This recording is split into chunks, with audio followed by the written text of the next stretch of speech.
predominant difference between the NGO, the charity, and the business. And we take the same resource, cash. They both are focused on money, the blood of execution.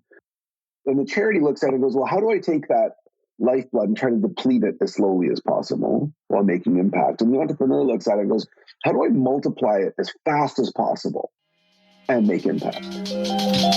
Welcome to the Business for Good podcast, a show where we spotlight companies making money by making the world a better place. I'm your host, Paul Shapiro, and if you share a passion for using commerce to solve many of the world's most pressing problems, then this is the show for you. What's up, friends, and welcome to another pandemic edition of the Business for Good podcast. Many states, including my own state of California, are starting to reopen their economies. It's certainly welcome news. Doesn't mean, of course, that the pandemic is over, but hopefully some of the economic misery will be slightly lessened as businesses begin to open back up. In an effort to focus on the positive, I've been thinking a lot about what some of the silver linings to this catastrophe may be. Of course, there are widely reported environmental benefits, less air pollution, cleaner water, massive reduction in fishing of the oceans, and so on. And then there's also a personal silver lining, which is that my wife, Tony, and I fostered a pandemic pup we named Eddie, who ultimately ended up being adopted into our family and who we now love. That certainly would not have happened without the pandemic. Side note, if you want to follow Eddie's exploits in his life, Tony is running an Instagram account for him, Eddie the Pity. So if you want to check out what's happening in his life, just go on Instagram again to Eddie the Pity. It's a lot of fun to watch what he does. Now, needless to say, talking about these silver linings, it isn't to suggest that, of course, this pandemic was all worth it, obviously, but if you have thoughts about other silver linings to this tragedy that you want to share, please email us and give us your thoughts. You can do that at the show's website, businessforgoodpodcast.com, which, by the way, looks a lot different than it used to, so check it out anyway. Now, on to this episode. In a lot of countries, when you walk down the city streets, it vividly brings to life two really serious problems: plastic pollution and, of course, poverty. While there are charities trying to address both of these concerns, serial entrepreneur David Katz in 2013 thought that there was an opportunity to marry the two issues and build a profitable business out of it. The result? Plastic Bank. Today, there are tens of thousands of low-income people in countries from Haiti to Egypt who are collecting plastic refuse from waterways and other polluted areas, bringing it to a Plastic Bank collection center and getting credit via a smartphone app that they can then go spend on their needs. Already, the company collects about 50,000 plastic bottles per 45 minutes. Rather than viewing those bottles as plastic quote-unquote waste, David thinks of them as social plastic, which he helps convert into materials that Plastic Bank then sells to major plastic users so that they can use it themselves. Just how much can Plastic Bank get for all of that social plastic they've collected? David says the company is projecting in 2020 annual revenue of $65 million. It's an impressive story and one that will give you some much needed good news in our pandemic time period of so much bad news. So without further ado, I give you David Katz of Plastic Bank. David Katz, welcome to the Business for Good podcast. Thank you. Good morning. All right. Great to be with you here. So, you are somebody who is fighting plastic pollution. You're trying to fight poverty, but that hasn't always been what you've been doing with your life, right? So tell us how you first got interested in this space in the first place. That is so broad.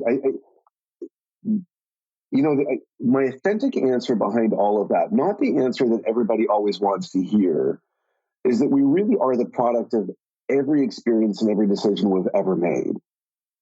And so there's a gift in knowing that anything that hit the fan is also forging you for something great in the future as well. That really is the authentic answer. But inside of all of that, I've never really had a job. I've always been an entrepreneur. I've always just been trying to figure it out. And for me, I've always been trying just to be free of the confines of a family business. And that's really what's moved me forward to where I am. It's just been entrepreneurship and looking for the how. What are some of the entrepreneurial endeavors that you had before you were doing Plastic Bank? The business I had previous to this, the one that's helped me funded it, was Neuro Global Tracking. We developed and sold a GPS tracking solution for mobile workforce, a device that would be installed inside fleet vehicles that would report its location and do diagnostics. It's ultimately helped reduce the cost associated with the delivery of a product or a service. It was a subscription-based business that I developed over 11 years. I was acquired, but that was the big business. But that was a lifetime to get to as well. I had a restaurant for 8 years. I was in the commercial fitness business. In my youth, I had a karaoke business. I've done all kinds of stuff Nice. that have helped me learn to get to where I am. Well, after watching your TED Talk, I could tell that you're into fitness because you definitely look like you're somebody who doesn't miss many gym trips. No, no. But yeah, for sure. But as somebody who also is into fitness and karaokeing, those both sound like pretty cool endeavors that you were doing too. But maybe not as cool though as Plastic Bank. So I know you're super into scuba diving, right? And that's what kind of generated some of your interest in this. But tell me the story, David. Like, what happened that led you to start thinking about plastic pollution?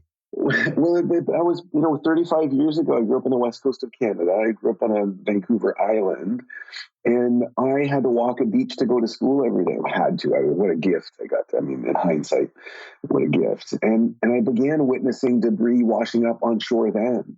And it struck me then. At first, it was like beachcombing. It was kind of fun. Let's go see if we can find something. But then over the years, it was like, oh, wow, hold on, it's just other people's garbage. And then, that's really been my origin, is that the ocean's edge, and my vacations would take me there. And I've just been witnessing it for 35 years, where the rest of society, they're just kind of getting caught up. Like, oh, they think it's some phenomenon that just occurred in the last 5 years. No, it's been occurring since the introduction of the material. I was able to witness it, and then having that in my mind, being passionate about that. About 12 years ago, I came across the work of a photographer called Chris Jordan, who really is a canary in the coal mine for the whole planet. He woke up the whole planet. He's out of Seattle as well. And he was a photographer that traveled out to Midway Island and began photographing the corpses of decomposing albatross chick. Bellies full of plastic. The starving full, I call them. So much plastic that they couldn't take nutrient and died. And that moved me. That solidified my knowing that something had to be done. It was not going to not be tackled. It was a threat to our existence. So you're seeing Chris Jordan's photographs of these poor birds who have perished from consuming plastic. You're also seeing in your own hand, first life, plastic refuse washing up on shores. For a lot of people, if they see plastic or if they see litter, they may think, this is somebody else's problem. I'm not the one who threw it there. Maybe they're going to do something like donate to a charity, like an environmental charity. But you saw all of this trash, this plastic floating around on these beaches, and you thought, there's a business in this? Maybe it's just the way that I see things, but I think there's a predominant difference between the NGO, the charity, and the business. And we take the same resource, cash. They both are focused on money, the blood of execution. And the charity looks at it and goes, well, how do I take that lifeblood and try to deplete it as slowly as possible while making impact? And the entrepreneur looks at it and goes, how do I multiply it as fast as possible and make impact? There's a paradigm shift in the two. There's a paradigm shift in the staff, in the structure, in the communications, and everything. One solely focused on the multiplication of impact, the perpetuation of impact. That's social entrepreneurship for me. So it's now the year 2013, and you're going to start this new company, Plastic Bank. Yeah. Just give us a sense, like, what is the business model here? So there's all this plastic that's out on the beach or that's going into waterways, and you see profit to be made in it. Tell us what the business model for Plastic Bank actually is. The business model is that we build supply chain. We build a vertically integrated supply chain that returns consistent large volumes of socially verifiable, high impact material back into manufacturing. So we sell a supply chain. Like when we go into Egypt, that was in partnership with the German consumer goods company Henkel. They have products like Dial and Right Guard and Fa and a bunch of other strong European 143 companies. We've got into Egypt. We're now building out a supply chain that's going to return tens of thousands of tons of material to them. Material meaning plastic waste. Plastic, yeah. Okay. Not, but I wouldn't. Let's remove the word waste out of that. Okay. They return plastic feedstock that they then use again in their manufacturing. They get a consistent feedstock of material outside of the global supply and demand paradigm. So as other organizations make commitments to 100% recycled content, nobody knowing where to get it, we've created a supply chain for them. So how did you start the company in the first place, David? Were you venture backed? Were you self-funding it? Like, how did it come to be back in 2013 when Plastic Bank got started? There was two fundamentals to the way we began. One, hope. Two, prayer. Hope and prayer. Okay. Venture back? No, I began. I at the time had neuroglobal tracking. There was a year transition. There was a lot of beautiful story in the way that I transitioned out of that business and how I manifested that and how I created the space to be acquired. All of those things, all the learning to be able to be the real creator in life. Using my word to be in creation and to have my life unfold as I choose it to be. It's a whole different conversation. So I had revenue. I had the ability to be able to begin slowly. And that was it. I mean, and think of the enormity as well. Like I had an idea. I made the 11th, 2013, that included building the world's largest supply chain of recycled content, all material types, really the world's largest commodity broker, that was going to work in some of the most dangerous, scarcity-focused, illiterate, unstable communities of the world, communicating in thousands of languages, building a digital banking application that would include the poor to give financial inclusion, that would as well sell to the largest organizations in the world, that would obviously be multinational. And there was a lot in that. And inside of that, there was a tremendous amount of fear in that, because ultimately it was like, oh, well, here's the enormity. Well, one is the idea, the concept that, oh my goodness, plastic is money for the world. How powerful. Wow, if we can just change the internal paradigm so that I don't look at it like waste anymore. It's not waste. So if I have people look at it as money, or more importantly, what it can do with the money, because it's not necessarily just cash, but what you get with the cash. That's the big shift. That's a whole conversation.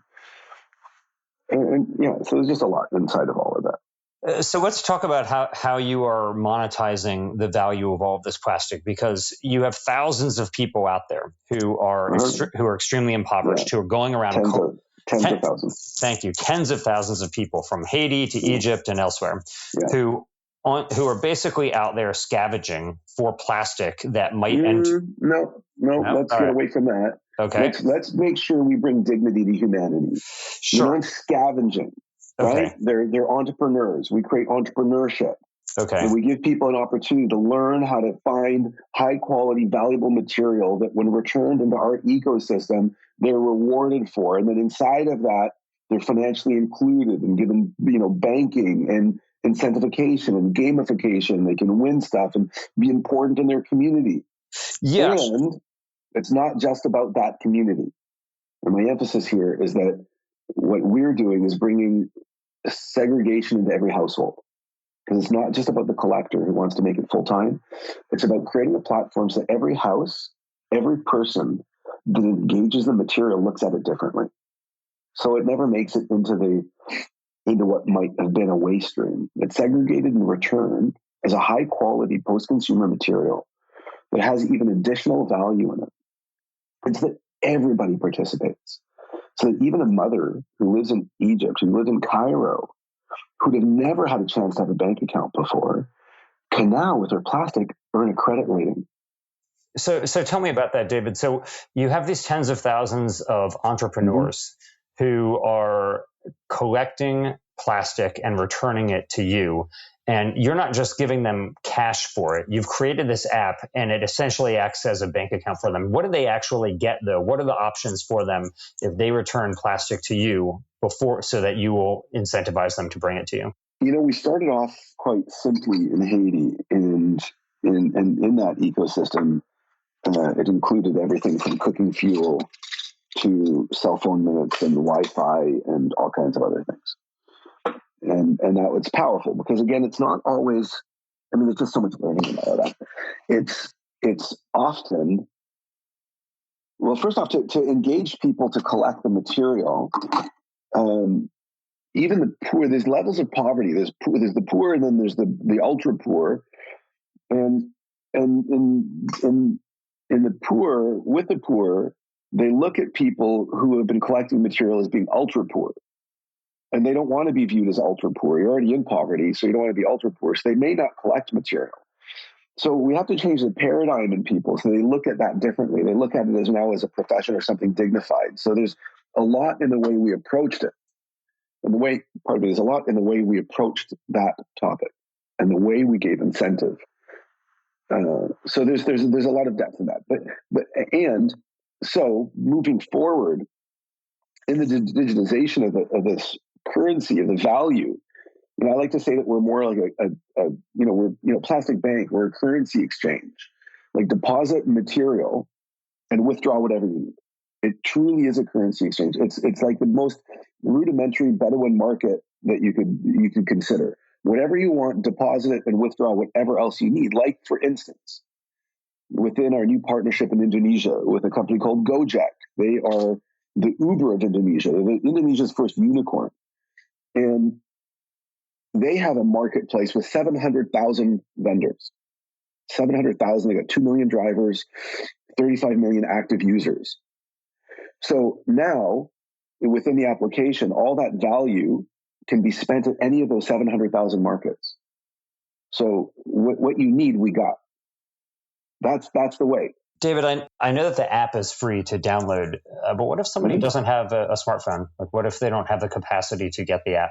Only one person in the chain has to have a phone. Now, Egypt, for instance, poverty rate is increasing there with the devaluation of their currency after the uprising. Beautiful people. That's such a remarkable place. 30 million people live under the international poverty line of $1.80 a day. 30 million, 10 million live in abject poverty. It's 1 out of every 10. It's only a $75 billion economy. It actually is less. There's less of GDP per person than Haiti, and there's 108% cell phone penetration. Okay, everyone's got a phone. Let's be in the consideration as well that we need to be investing in what will be and not what is. It's also one of the failures of businesses, over-investing in what will be.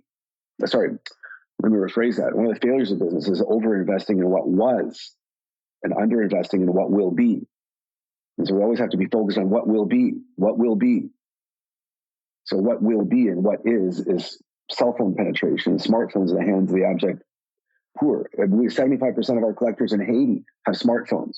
So, David, other people who look at the problem of plastic pollution in the ocean have started trying to develop devices that can actually remove plastic from the ocean to undo some of the harm that we've already done. I know what you're trying to do is prevent future harm from occurring, but you've used this analogy of the overflowing sink before. So tell us about why you've chosen this, and what do you mean by the overflowing sink? There's a conversation around working on what's important or working on what's urgent. And we know that when we work on the quadrant that is important, we get to eliminate the urgent. The only way to eliminate the urgent is to work on important. And yeah, it's urgent that we repair the damage that's been done. It's urgent that we restore habitat.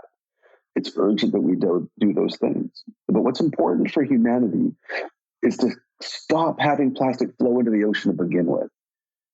Who knows exactly how much estimated, just too much anyhow, but somewhere around 15 billion kilograms of material are going to flow into the ocean this year. 15 billion kilos. Wow.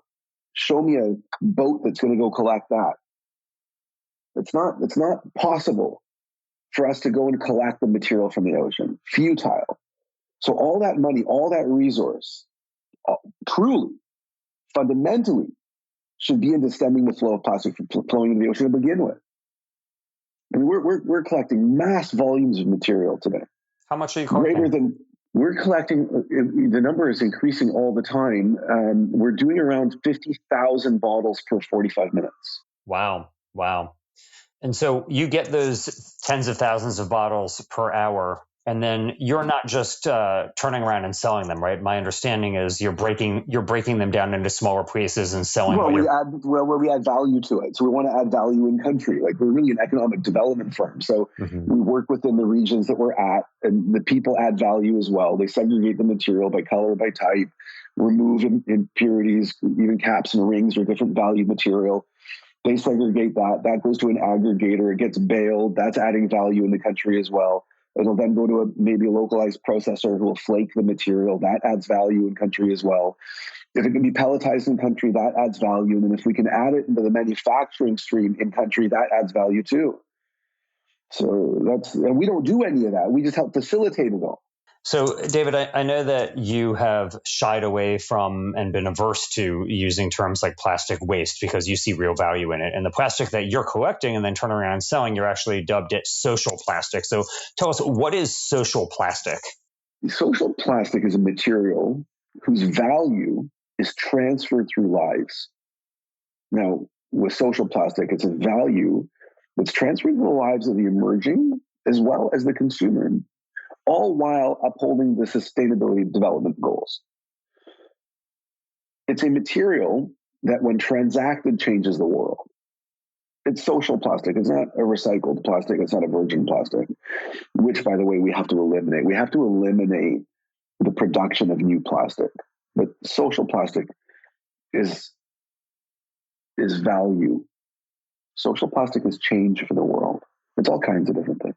Now, what is the economic value of social plastic compared to regular plastic? For example, I read in Forbes that your co-founder said that you sell social plastic to companies typically for about 3 times what conventional plastic would cost them. Is that right? And if so... No, that's not the case at all. Oh, okay. Not the case at all. Not the case at all. It's not 3 times. It's maybe 30% more. Okay. Oh, you should get a correction from Forbes then, or talk to your co-founder. So, all right. So let's say it's 30% more. So why is a company gonna pay 30% more? What's in it for them? Do you believe that consumers are going to accept the companies that they do business with? Do you believe that they will accept that company killing the planet? Do you believe that we're going into a future where people will step aside and say, oh, that's right, you got some sustainability, initiatives. You're going to do less damage this year than you did last year, but you're still going to be killing the world? We're entering the regeneration economy, and we're creating the regenerative society. That's what social plastic facilitates. What we do is we provide every organization in the world that partners with us the opportunity to repair the damage that's been done. We allow them to authentically show up in the world and engage a consumer that's demanding change. When we go back into the conversation of doing, spending too much time in what is and not enough time in what will be, then you're not going to be in business. And so what will be is the Greta generation, that Gen Z, that's demanding change.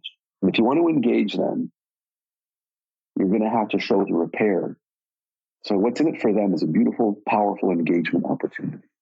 You've actually formed some really impressive corporate sponsorships, right? So I know that you're a partner now with both Shell and IBM, and I believe others. So what are you doing with those companies? Like, what is Shell and IBM doing with Plastic Bank? Well, they're not sponsorships. They're customers. Right? So, there's, again, this big paradigm, everything's created in the word. So, Henkel, we're super proud of Henkel. I mean, they buy material, large volumes of material from us. They seed us. They communicate what we're doing. A strong European brand. S.C. Johnson, you're going to find us in all Windex bottles globally very soon. Huge, powerful partnership. We got Coca-Cola for Philippines unfolding right now. We got Pepsi Lipton Southeast Asia. We're certainly IBM, who's really our technology partner, who's creating an engagement platform for their almost 400,000 staff. It was countless. Yeah. I mean, we're killing it. Good. You're killing it so that the rest of us aren't killing the planet. Yeah, right. So what is Shell buying from you? Well, Shell in their original partnership was buying impact. They were buying the opportunity to extract material from the streets of Haiti. And that partnership, with all large organizations, they're slow. I mean, Shell could be a more powerful partner, and we anticipate that they will be in the future, and we invite them to. So, David, most listeners of this show will surely have heard of carbon neutrality, but Plastic Bank is pioneering this term called plastic neutrality. So, tell us, what is plastic neutrality, and how can we achieve it? Plastic neutrality, or what I really ultimately should be communicated as plastic regenerative, allows an individual to understand the volume of material that they are using. So every time you buy a vitamin package that comes in a small plastic bottle, every time you buy milk, every time you drive your car, you are consuming to some level a volume of plastic. And so if you as a human want to be able to stand forward and say, I'm going to do less damage in the world, I'm going to create repair in the world, I'm going to create a demand for the material, then you can step forward and participate in a program like that. And when you want to fund that, we go out into the world and we collect that volume plus from the world. And so it allows you to step forward powerfully and say that you're a part of the solution and not the pollution. Well, we'll certainly link in the show notes on this episode to your plastic neutrality page so that folks who are interested can check that out. Thank you. If you guys share this, what type of revenue are you guys doing right now? I mean, it seems like you're working in lots of different countries. You got tens of thousands of people collecting out there for you. What is it that you got? What type of or what size of a business are you guys right now? It's 2020 should be 65 million. And we're growing quickly. Right? Yeah, congratulations. So thank you. Yeah, we're killing it. So projecting 65 million US dollars this year, and what's your total staff now? Well, we're just under 100. All right. Yeah, it's pretty good. A pretty good ratio there. Good for you. That's great. It is. Yeah. Lots going on, and many of those staff, are in the developing world as well. So That's great. David, for people who look at what you're doing and they say, hey, here's this guy who saw the problem of plastic pollution, the problem of people living in poverty, and decided to marry the two of them and make a profitable business out of it. And they're looking at you and they're thinking, well, this guy is a successful entrepreneur. I'd like to be like him, maybe in the plastic space, maybe somewhere else. What resources would you recommend to them as somebody who is either an entrepreneur or somebody who wants to be an entrepreneur to get started? Are there any books or speeches or anything else that you would think have been useful for you that you'd recommend? Well, it's a consciousness journey. I mean, all of entrepreneurship is. Too many people. Many people begin entrepreneurship out of a lack of consciousness because they're trying to attain something in the future. They're attached to the way society will look at them. I mean, that's it's one way. But when you're in that space, my advice to anyone would be to come out of the story of life, to come out of the thought that you are your thoughts, to truly come to a place where you get to create, not from the past, but from the future, the unlimited opportunity of the present moment. Now, you always recommend people to get into some Michael Singer and some Eckhart Tolle and to really come to a place where they can be the creator. So if somebody is inspired by you and wants to create, but they're not sure where to start, they want to do something good for the world, but they don't know what type of a company they want to do, are there any business ideas that you have contemplated, but that you're not going to pursue that you think other people would be wise to pursue to help make the world a better place? I keep finding these beautiful little nucleuses for the world. It could be as simple as abandoned cars. There's huge value in that resource as well, and they litter the streets of the emerging, and they stem the flow of traffic. They become pools for infestation. Something has to be done about just abandoned cars. So you think taking abandoned cars and making a business out of utilizing those resources that are contained in there? Yeah, interesting. Okay, cool. That's an interesting idea. Maybe it will inspire somebody to start their own type of plastic bank, but it'll be the auto bank, and we'll see how it goes. That certainly should occur. I love the idea of helping reduce food waste.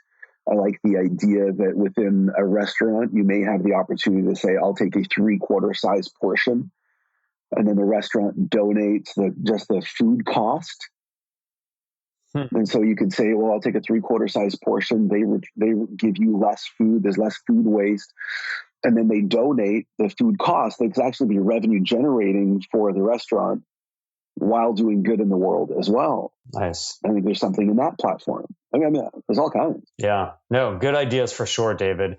Really appreciate it. And I'm grateful that you're doing the work that you are, and thankful to you for helping to spread the word about how we can help to stem the tide of plastic that we are putting into our oceans and make it profitable in the meantime. So thanks so much for all you're doing, and we'll be watching Plastic Bank and rooting for your continued growth. Thank you very much. It's really kind. Thank you. Thanks for listening. We hope you found use in this episode. If so, don't keep it to yourself. Please leave us a 5-star rating on iTunes or wherever you get your podcast. And as always, we hope you will be in the business of doing good.